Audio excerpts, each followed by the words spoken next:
dia, boa tarde, boa noite. Meu nome é Leonardo Barreto.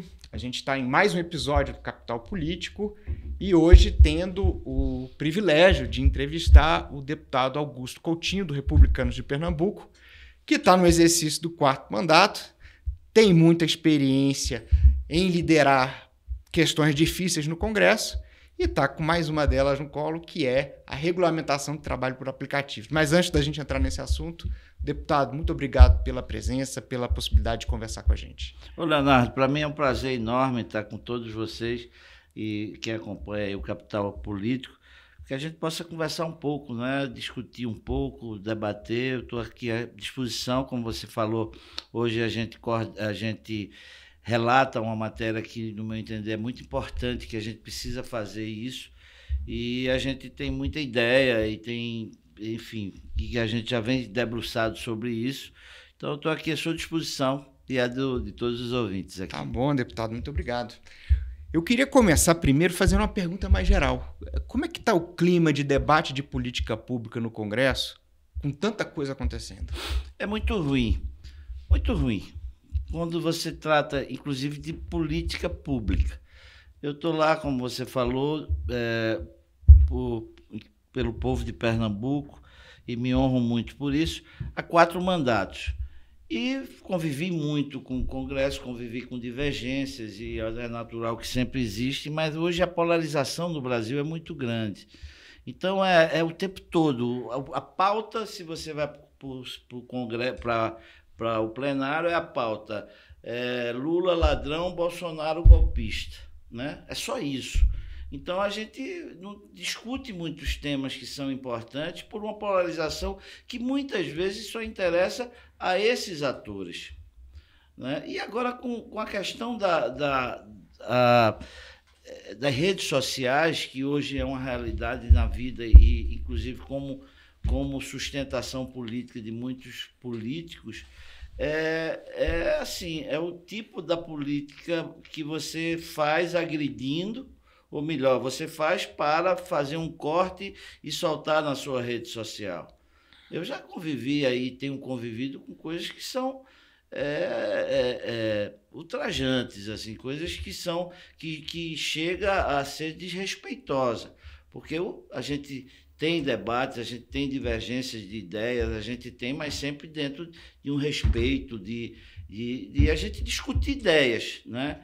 E não de agressões. E isso que a gente está vendo faz com que essa pergunta da questão da política pública, então se para de se pensar no que é importante para o nosso país, que a gente precisa discutir, que a gente precisa debater, que a gente precisa votar, mesmo que a gente discorde, né? E como você falou, por exemplo, um tema desse que da questão dos aplicativos, que depois a gente pode se adentrar sobre ele, mas eu venho o tempo todo defendendo na Câmara dos Deputados que é um tema que a gente não pode se omitir, porque a qualquer momento um tribunal superior, qualquer desses, pode legislar por nós e tomar decisões por nós. E isso vem ocorrendo costumeiramente. E às vezes você encontra as pessoas no meio da rua e diz: mas rapaz, o Supremo resolve tudo. Sim, o Supremo resolve tudo, mas muitas vezes por culpa nossa. A culpa é nossa, porque se eu sou do partido de direita ou de esquerda, ou de centro, ou qualquer que seja o partido, eu tenho uma votação que eu discordo dessa votação, eu recorro ao Supremo.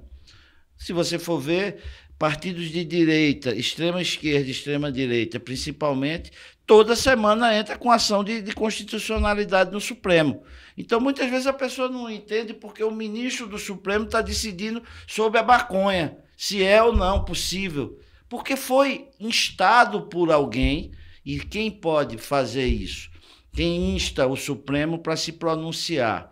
Então, partidos políticos, sindicatos, governadores e mais o que diz a nossa Constituição.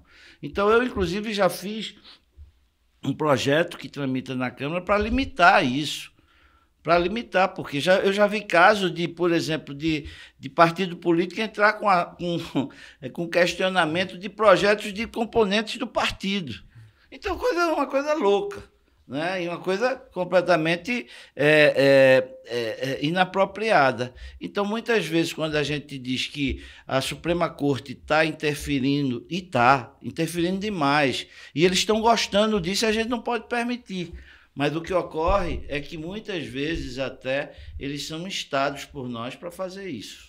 Olha, isso é tão verdade, deputado, que hoje em Brasília existe um crescimento aí de um mercado de relações governamentais por escritórios de advocacia que vão fazer lobby de políticas públicas não no Congresso, mas nos tribunais, né? Porque existe realmente uma transferência desse processo. Agora, o senhor diria, então, que a pauta do Congresso muitas vezes está sequestrada pelas redes sociais? Total. É muito, muito. E principalmente, eu não diria, porque pelas redes sociais, como eu digo, as redes sociais é uma realidade, né? As pessoas fazem, muitas vezes, só para as redes sociais. E hoje, o problema disso aí é que, muitas vezes, você, nas redes sociais, você constrói um personagem, você não constrói uma pessoa. Porque você vê na história política de muitos grandes políticos que tiveram no Brasil, de direita, de esquerda, de centro, para cima, para baixo, como seja, você viu uma história de vida desses políticos.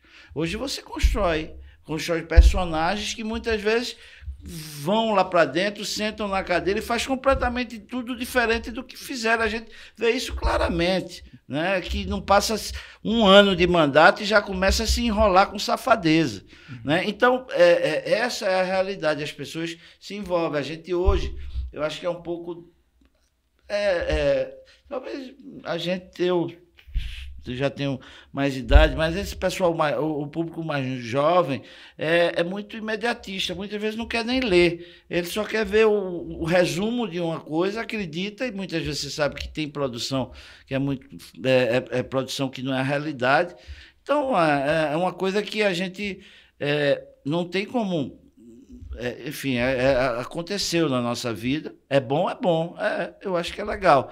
Agora, a gente precisava aí entra num tema que eu discuto muito, que a gente precisa responsabilizar, né? Hoje, eu via pela manhã no rádio, dizendo que uma jornalista de esportes tinha, num programa de esportes, eu acho que era da Rede Globo, ou de qualquer emissora dessa, feito um comentário de que o goleiro Rogério Ceni tinha falsificado um contrato para venda de um determinado clube. O goleiro entrou no ar, né?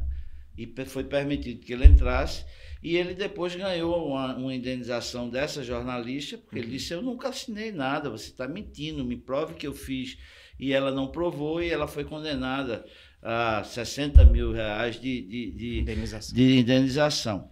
Então, o que é que eu quero dizer com isso? Hoje, quando a gente fala de que as redes sociais, você precisa ter a identidade de quem fala o quê, isso não é controlar a rede social, nem entrar na liberdade das coisas. O que não pode acontecer é você chamar alguém de ladrão e não botar a cara que está dizendo que aquele cara é ladrão, por isso, aquilo outro. Então você vai com um personagem que não existe, né, que mais denigria a imagem de outro. É diferente. Quando você vai para a imprensa, o que você escreve, você se responsabiliza. E assim tem de ser na rede social. Eu acho que eu identifico a mesma coisa da rede social. Como é que você pode aceitar que, por exemplo, um aplicativo Instagram, por exemplo, ele lhe oferece a todo momento ofertas, né, no seu cardápio, né? Coisas interessantes, inclusive. Eu já fui enganado umas 4 vezes. Quando você vai, a empresa não existe. Bom, peraí. Eu acho que se eu boto para divulgar uma coisa, eu sou uma plataforma, eu divulgo uma coisa, eu tenho que ter pelo menos a responsabilidade para saber que aquela empresa é aquela empresa mesmo. Ou não é? Exato. Né? Se um órgão de imprensa faz uma divulgação e faz em cima de uma empresa que não existe, ele se responsabiliza.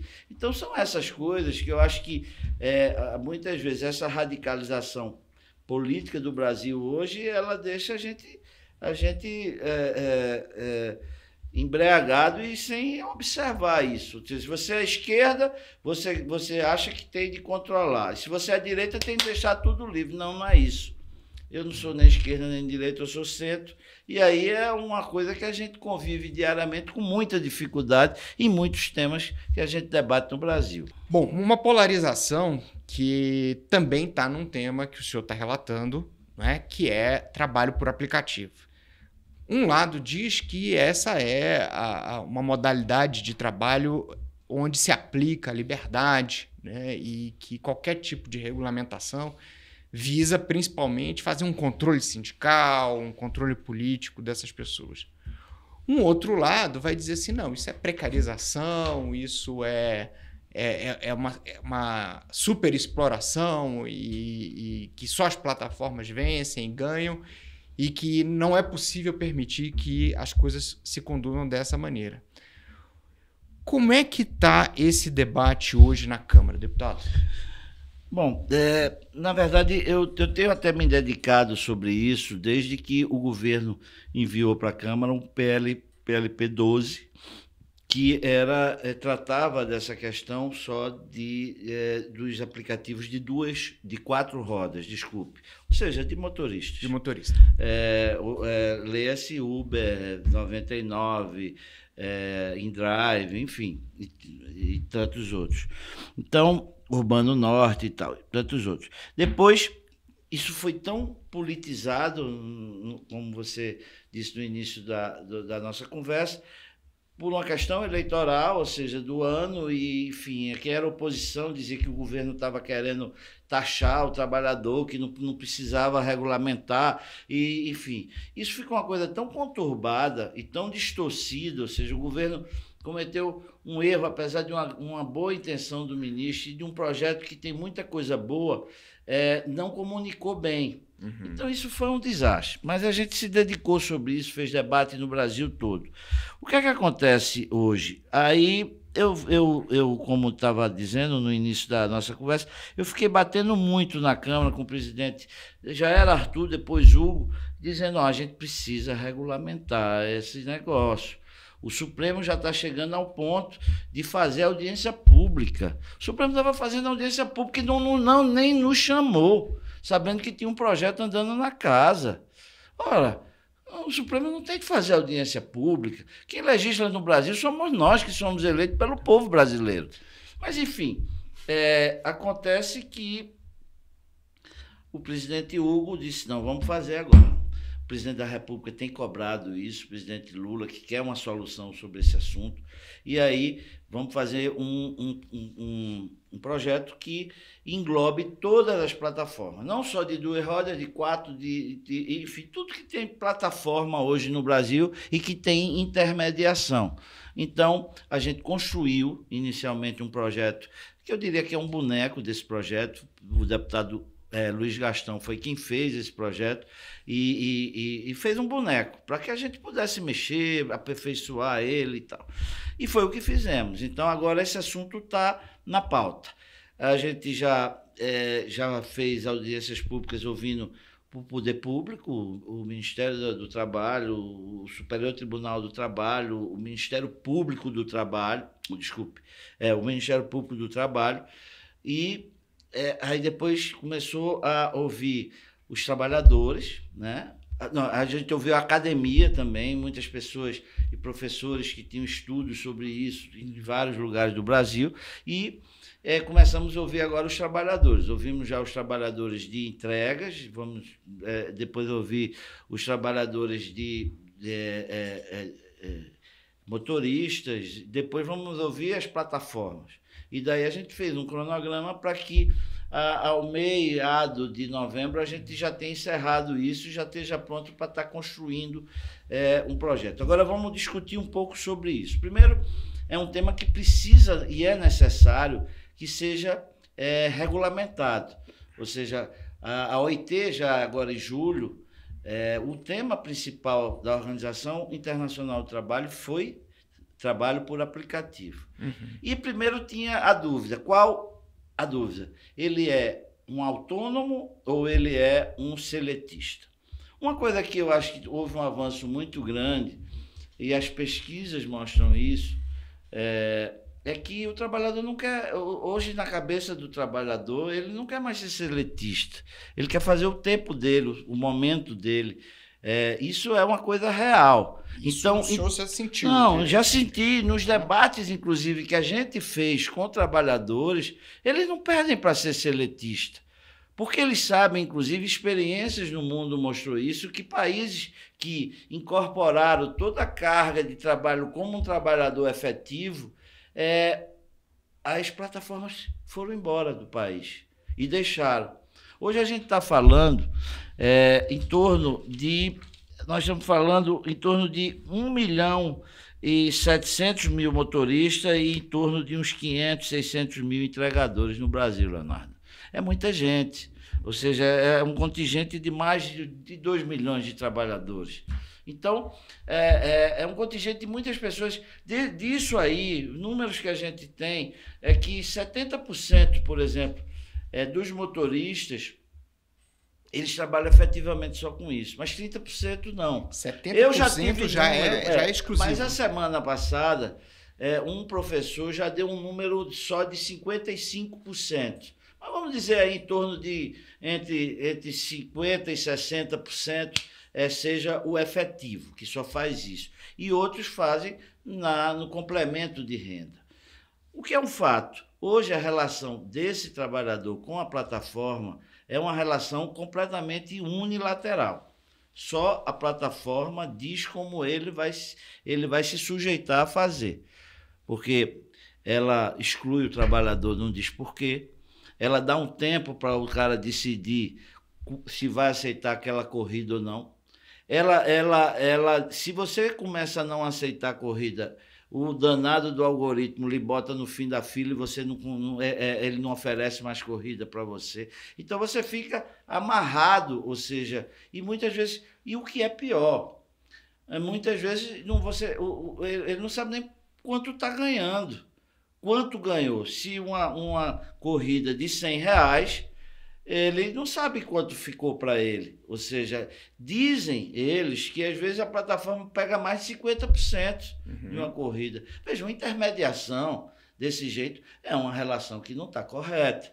É uma relação que, sem querer ser agressivo, mas é uma relação que é unilateral e está errada. Não pode ser assim, né? Então a gente precisa fazer. Por outro lado, esse trabalhador hoje ele está completamente desguarnecido do ponto de vista de agasalho social. Você não tem nenhum agasalho. Você já tem hoje trabalhadores que estão em plataforma há mais de 10 anos, dedicados só a isso. Se Deus o livre tem um acidente ou qualquer coisa, ele vai para casa e ele não vai ter direito a nada. Então a gente precisa pensar num agasalho social, numa relação clara entre trabalhador e a plataforma, com direitos e deveres, né? E é essa a nossa cabeça. Mas também eu não posso ter a irresponsabilidade, por exemplo, de pegar e colocar com esse agasalho social um rombo enorme na Previdência Social do Brasil. Então, veja, a gente tem uma categoria que ela não existe. Ele não existe trabalhador autônomo de aplicativo. Ele não existe no Brasil, né? Então, essa relação, o Tribunal do Trabalho hoje tem uma parte, eu diria que a maioria do tribunal acha que essa relação é autônoma realmente, eu digo do ponto de vista sem vínculo de ser elitista. Tem alguns ministros que pensam que tem, mas eu sinto que a maioria, eu conversei com o presidente que está saindo, o presidente que está chegando, eu senti esse sentimento, o sentimento do Ministério do Trabalho. Qual hoje, no meu entender, o grande gargalo disso?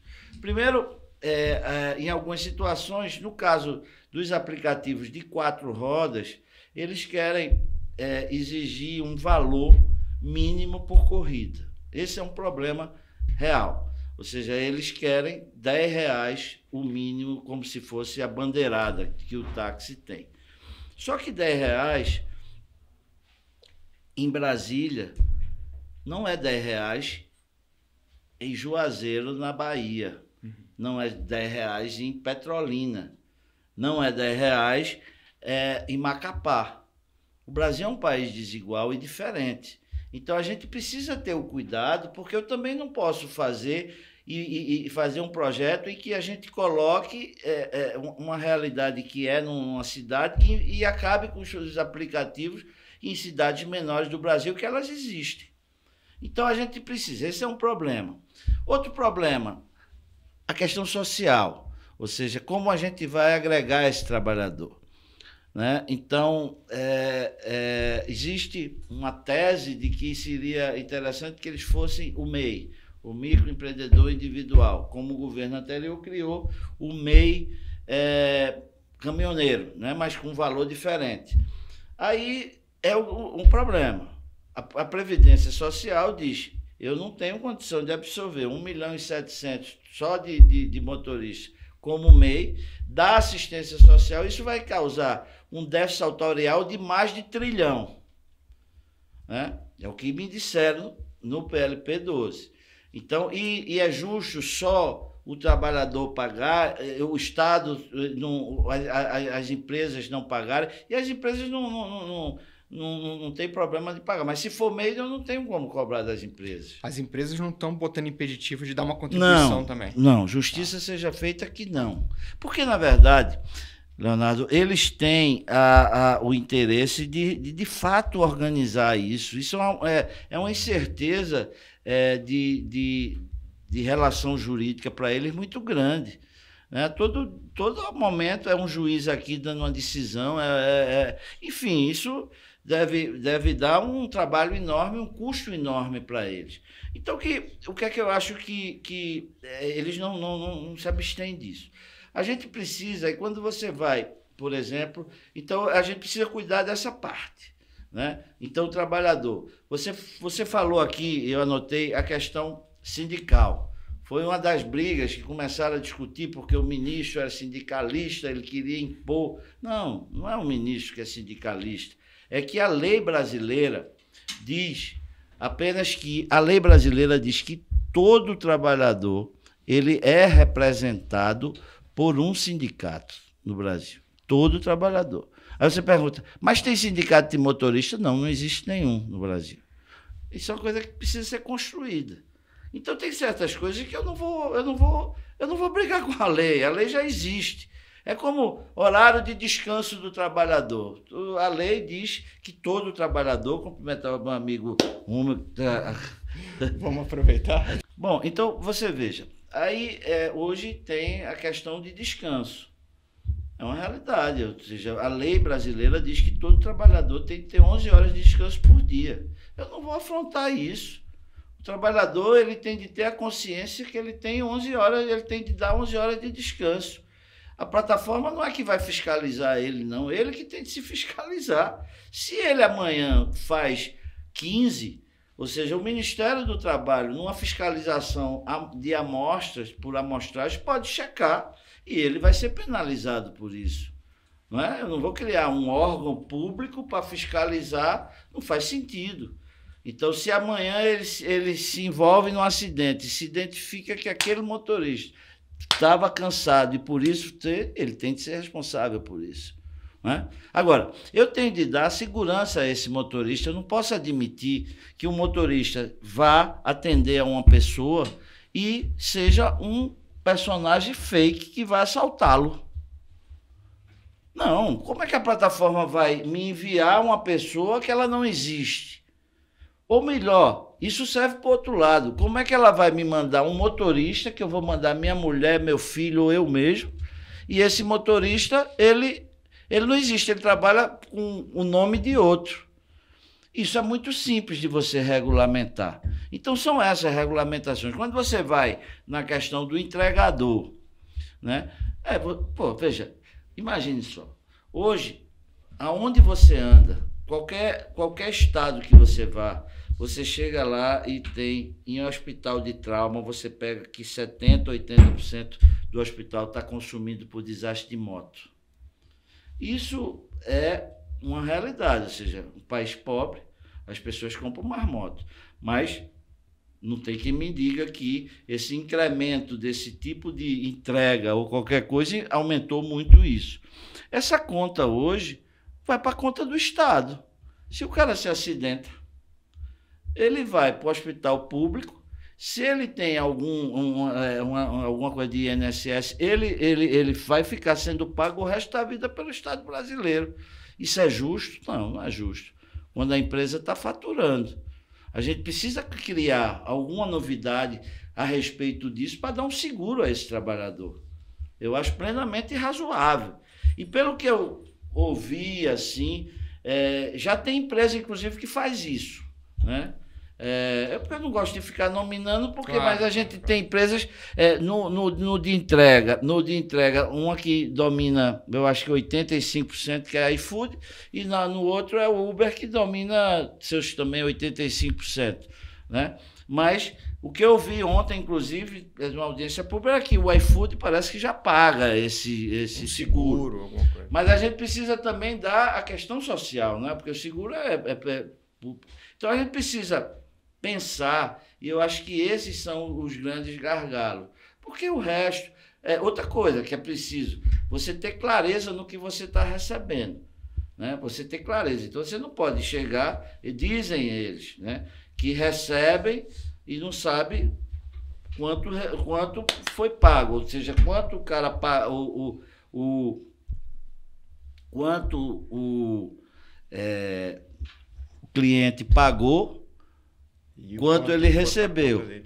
Isso não está correto, ou seja, ele precisa, se o cara pagou o serviço, já eles dizem que não. O que eles cobram, eles repassam para o trabalhador.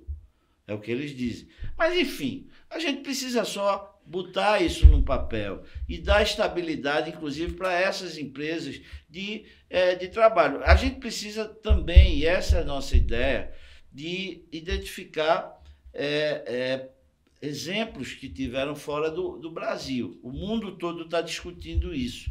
Então, tem lugares, como eu falei, que se regulamentou demais e deu errado. Né? Tem lugares que se interferiu demais e deu errado. Então, a gente precisa ter o tamanho certo, mas eu acho que a gente precisa ter uma certa transparência para que o trabalhador saiba. Agora, é óbvio que, enfim... a gente tem, e eu acho que outra dificuldade é a questão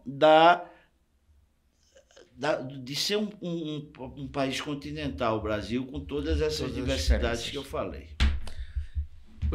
Deputado, eu acho que as falas que o senhor está colocando, eu acho que elas são muito interessantes para o mundo moderno. Olha só, o que o senhor está colocando é o seguinte: eu preciso proteger as pessoas dentro de princípios colocados. Olha só, o primeiro risco é o seguinte: o Brasil tem uma previdência deficitária. Eu estou criando um emprego, eu estou criando uma geração de trabalho, não um emprego. Eu estou colocando uma oportunidade de trabalho e que essa oportunidade de trabalho precisa contribuir efetivamente com a previdência. Perfeito. Para que o rombo não fique maior em relação a isso. Quer dizer, essa preocupação que o senhor está colocando, eu acho que ela é fundamental. Agora que essa questão da Previdência, desculpe só interferir, Não. É que eu votei a reforma da Previdência, eu era líder, inclusive, e ajudei muito na reforma da Previdência, muito mesmo. Agora, e diga você o seguinte, já vai precisar fazer outra, porque foi modesta do que precisava ser feito. Essa é a verdade, né? Então, a gente não pode carregar demais, mas ela já está deficitária muito de novo, né? Mas eu acredito que essa também seja até uma oportunidade. Por que eu estou colocando isso? Essa é até uma oportunidade do que o senhor está falando. A nossa Previdência, ela precisa ser reestudada. Tá certo? Onde uma conta precisa ser paga dentro de uma forma. E eu acho que essa também vai ser uma oportunidade de ver como que o custo que esse trabalhador, esse cidadão, vai trabalhar, vai gerar uma receita e como que ele vai contribuir para quando ele aposentar. Isso. Numa conta gráfica que dê resultado para isso. Essa eu acho que é uma oportunidade de fazer um debate até para construir, tá certo? Até uma coisa chamada desoneração da folha. Olha só, eu estava discutindo no setor que a proposta hoje que as plataformas estão crescendo gigantescamente, que a plataforma não é só a da entrega e a do motorista, a plataforma de tudo, né? É de tudo. O corretor de imóvel é uma plataforma, o vendedor de ações é uma plataforma, de seguro, Tudo hoje é uma plataforma que as pessoas estão utilizando a internet para fazer. Qual é a contribuição que essas outras plataformas também fazem para a Previdência? Na verdade, Marcos, essas outras que estão chegando, eu vou esperar que elas apareçam. Né? É natural que essa lei, e foi até uma sugestão do presidente Passarinho, Joaquim Passarinho, que a gente faça já, na própria lei, a gente já bota que ela precisa ser reavaliada daqui a 2, 3, 4, não sei quantos anos. A gente precisa pensar quanto tempo. Porque isso é uma coisa dinâmica, isso é uma coisa natural. E agora, na minha cabeça é o seguinte, veja, depende também da interferência que a plataforma faz. Imagine se uma plataforma como tem, por exemplo, a Prefeitura da cidade do Recife, tem uma plataforma lá que ela apresenta os serviços que tem para fazer e as pessoas dizem, eu faço por tanto, eu faço. Essa plataforma, eu acho que talvez eu não tenha que interferir nela.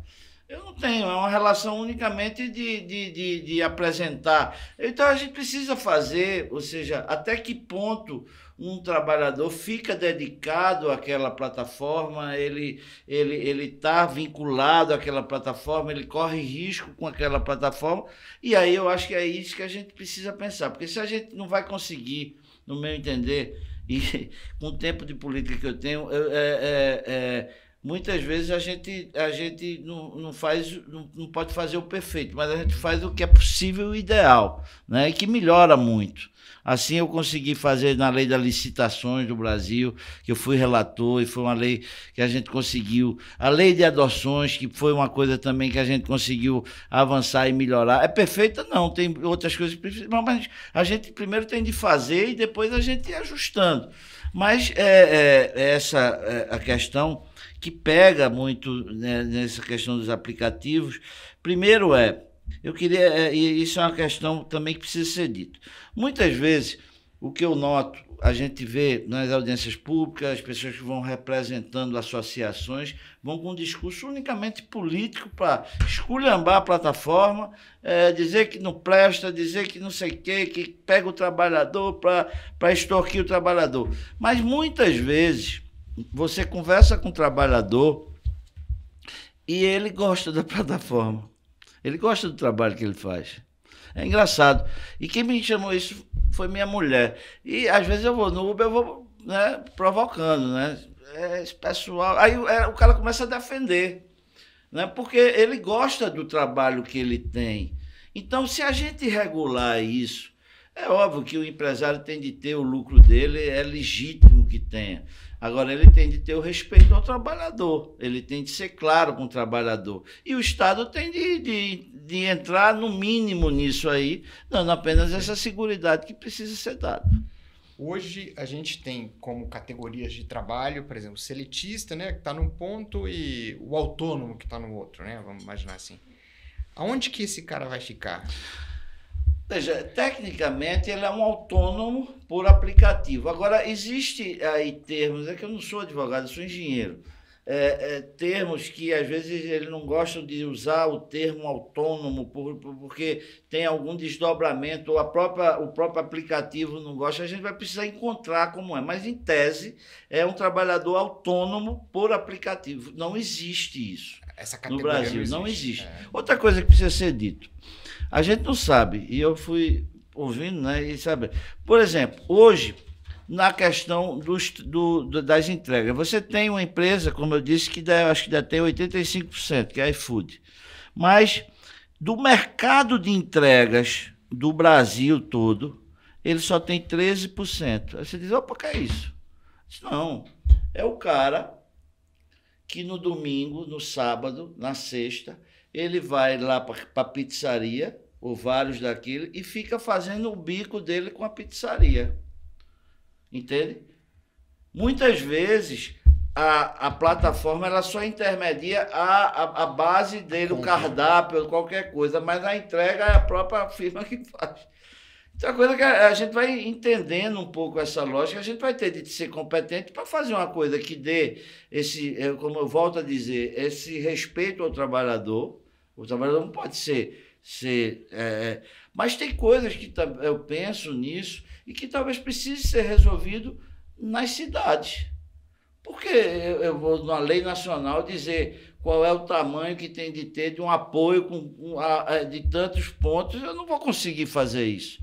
E talvez não tem vereadores que são bem pagos, como nós somos também, para eles trabalharem para regulamentar determinado ponto, é uma solução. E tem uma solução, Marco, que o deputado Passarinho provocou e que eu acho que é inteligente, que é o seguinte: e por que talvez não pensar numa previdência privada? Será que não se consegue construir isso com um volume tão grande de trabalhador? Eu não sei.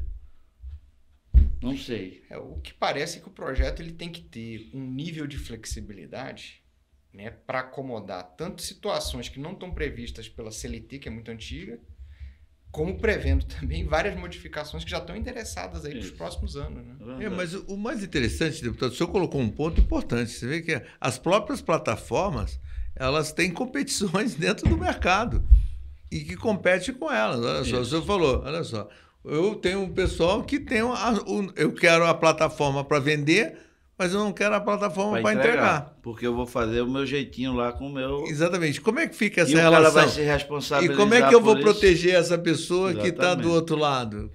Como é que é essa relação de trabalho dentro do processo? Mas a medida eu acho que tem de ficar claro. A medida em que o trabalhador ele só presta o serviço de intermediação do cardápio, ele não tem responsabilidade nenhuma com aquilo. Né? Ele não tem responsabilidade nenhuma. Agora, é um problema. E quem você não imagine que talvez num tempo desse vai começar a ter aqueles os drones trazendo coisa, né? Enfim, mas pelo menos drone não tem acidente. Se acidentar, só se cair na cabeça de alguém. Né? Mas, enfim, mas é uma lei que a gente precisa fazer. O que eu tenho convicção de que precisa ser feito é ser feita uma lei. Hoje, não dá para ficar como está. O senhor tá pensando no modelo, está mais ou menos quantos % pronto assim, na cabeça do senhor, no relatório do senhor? O senhor já tem um... Não, eu acho que estaria mais de 60%, talvez 70% nisso. Precisa encontrar posições. A gente tem um corpo técnico na casa, é muito diferenciado. É muito bom. É um pessoal diferenciado. O governador Tarcísio é consultor. Já tive a oportunidade de ser relator de uma comissão que ele era nosso consultor. Né? Então, o cara é primeiro de turma em todos os concursos que passou. Então, aquele pessoal da Câmara eu diria, gente diferenciada. E o pessoal está ajudando. Aí entra a questão previdenciária e a gente, com a experiência política, a gente vai dando arrumação, né? Ouvindo todo mundo. Tem muitos projetos tramitando lá que são bons. São projetos interessantes e projetos precisam ser incorporados para que a gente faça um só. E aí a gente consiga prosseguir. Eu estou animado, eu espero que a gente vire essa pauta aí, primeiro essa pauta de radicalização, acabe com essa história de anistia no Brasil, a gente começa a discutir o Brasil, né? Os problemas, quem é contra, vota contra, quem é a favor, vota a favor, mas não dá para a gente ficar nessa pauta o tempo todo. É anistia integral, é anistia para Bolsonaro, não é para os outros, enfim, não dá, essa pauta está vencida, no meu entender. Tá bom, deputado. João, obrigado pela... Obrigado e desculpa. Não, deixa até avisar nossa audiência. O João entrou no meio do programa porque ele estava preso no compromisso, mas foi muito importante ele ter entrado. Obrigado por você estar aqui com a gente. Eu que agradeço. Obrigado pela presença do deputado. É um prazer falar com vocês e assim, uma conversa muito boa. Eu espero a gente ter assim, tirado algumas dúvidas. Realmente é um tema que a gente precisa enfrentar. A gente precisa... Inclusive, eu vou até, se me permite quebrar aqui um pouco o protocolo, fazer uma última pergunta. Né? Na opinião do senhor, que acho que conversa um pouco com uma coisa que o João trouxe também, o quanto que esse modelo de trabalho de plataforma ele não vai se tornar majoritário no Brasil. E aí é a CLT que vai ficar obsoleta. Mas você sabe que eu vi uma pesquisa que o meu partido fez já faz uns 4 meses. Eu fiquei impressionado. Não tratava nada de plataforma, mas dizia que a maioria dos entrevistados queriam ser autônomos. Eu fiquei impressionado com isso. Vou dar um número para o senhor, só para você não ter uma olhada. O senhor sabia que já tem 16 milhões de MEI e 8 milhões de pessoas terceirizadas em PJ? Isso representa quase que a mesma quantidade de carteira assinada sem serviço público. Sei.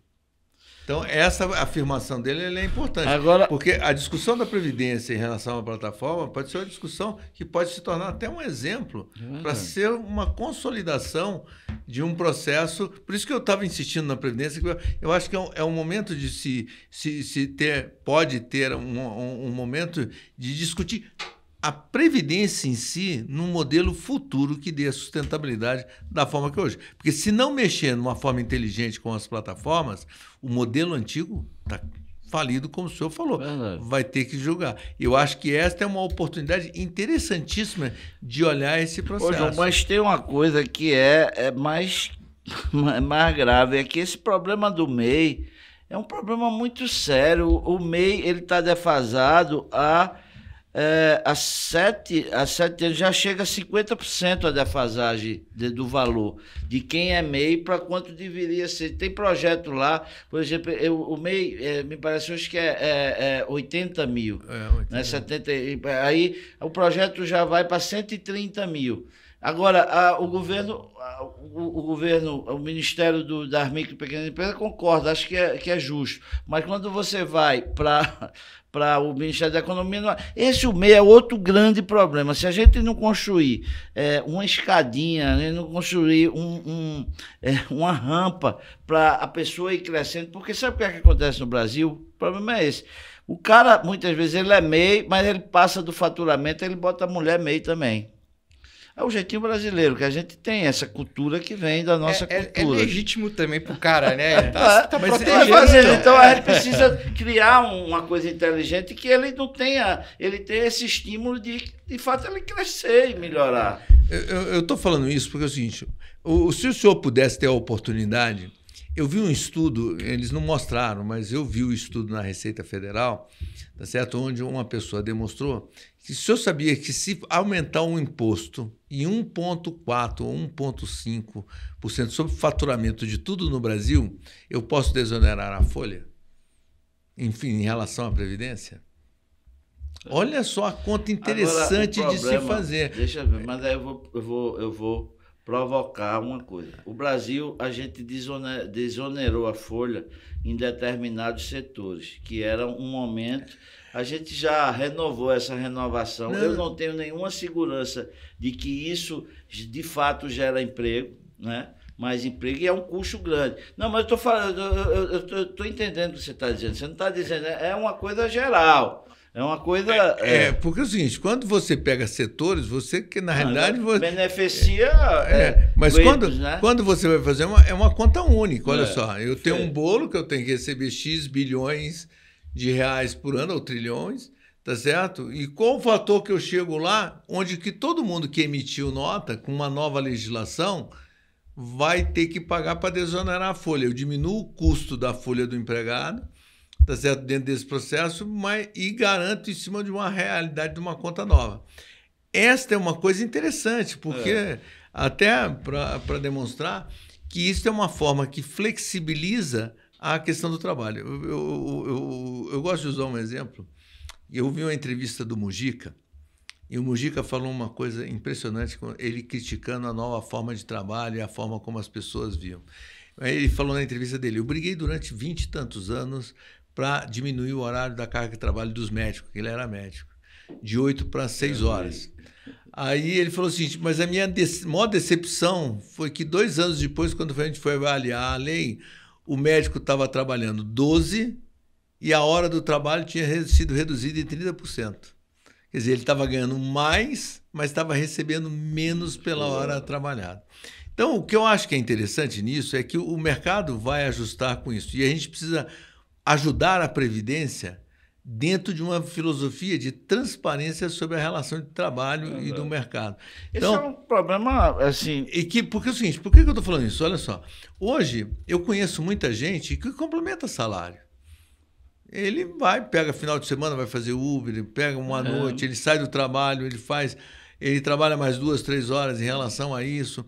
Então, quer dizer, mas isso tudo não vai contribuir para a Previdência, porque ele arranja uma forma de não pagar a Previdência. É verdade. Então, quer dizer, esta seria uma forma, dentro dessa nova forma de trabalho, de relação de trabalho que vai ter, e como que isso gera um compromisso da sociedade em manter a Previdência. Isso é uma coisa que eu acho que é até uma oportunidade, fazendo uma provocação, até de trazer a Previdência para discutir. Como é que vocês estão vendo essa solução dentro desse trabalho dos aplicativos em relação a isso? Eu discuti um pouco com eles no PL12. Discuti um pouco não, discuti até bastante sobre isso.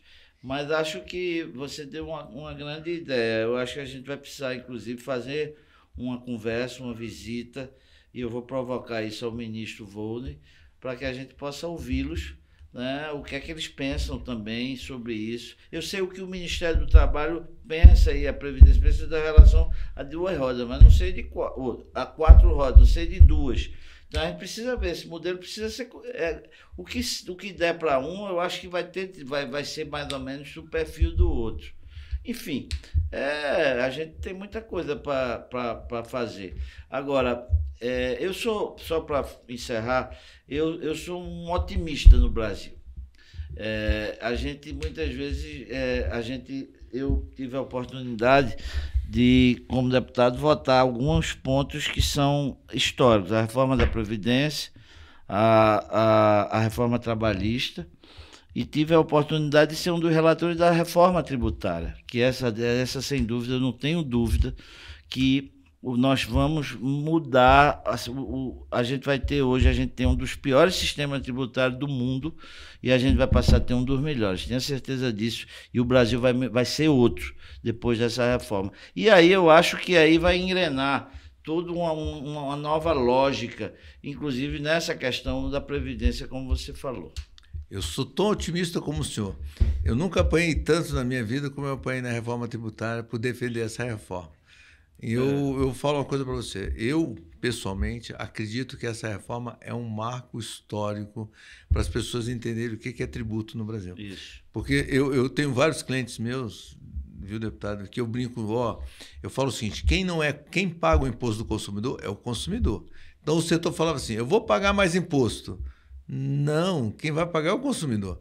Você vai precisar de capital de giro para financiar a antecipação do recurso. Só que o split payment vai acabar com esse capital de giro. Não, mas tem um problema. A gente vai mudar de assunto. Mas, aí é outro debate. É outro debate. Mas o que eu quero colocar assim, só a favor do split payment, só que é o seguinte, a regra ela ficou descompensada. Eu vou pagar digital e vou receber manual. Então é o seguinte, olha só, eu paguei no split payment, perfeito? Mas eu vou receber, lá fala em 3 dias, aquilo que é natural, aquilo que não é, eu tenho que ter 30 dias para entrar com recurso, 60 para ser analisado, 90 para pagar, são 180 dias que o meu dinheiro está na mão do governo, que eu não recebi e que eu estou pagando isso vai para o preço. Mas esse é um problema que eu acho que a lei precisa ser implementada para se ajustar. Eu participei também na época da implementação da compensação bancária.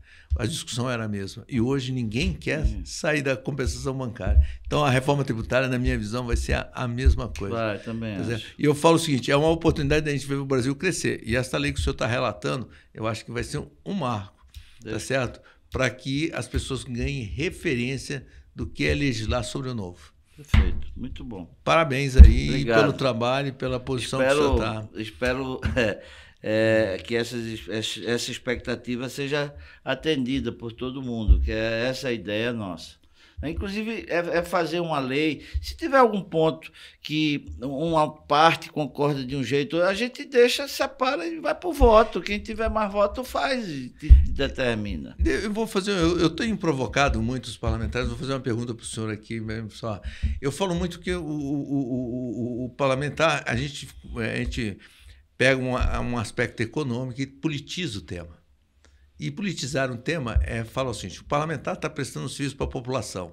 Se o senhor tivesse que resumir na relatoria que o senhor está tendo, um serviço que o senhor está... Qual o benefício que a população pode obter com esse relatório que o senhor está vendo, olhando para o futuro e como uma prestação de serviço do senhor parlamentar ao seu eleitor? Não, primeiro eu diria, ao trabalhador, que hoje ele não tem nenhuma segurança na relação, à empresa, que ela também não tem nenhuma segurança da estabilidade jurídica, ou seja, da relação que ela tem, e ao consumidor com mais segurança e que ele tem um melhor serviço a cada dia com preço justo.